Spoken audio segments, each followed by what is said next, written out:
Hi friends, my name is Shiv and you are watching Life Academy. We all know that China is always trying to push their boundaries and try to acquire the land of neighboring countries. In order to stop the China, we all students have to show them student power. We can stop the China by just uninstalling the Chinese application and installing the alternative Indian and non-Indian applications.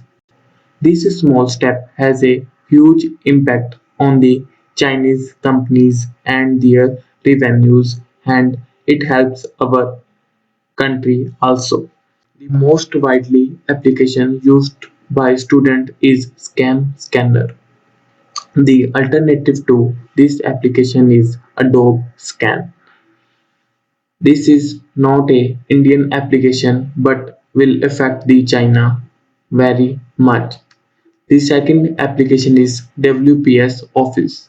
This is also a Chinese application and the alternative to this application is Microsoft Word.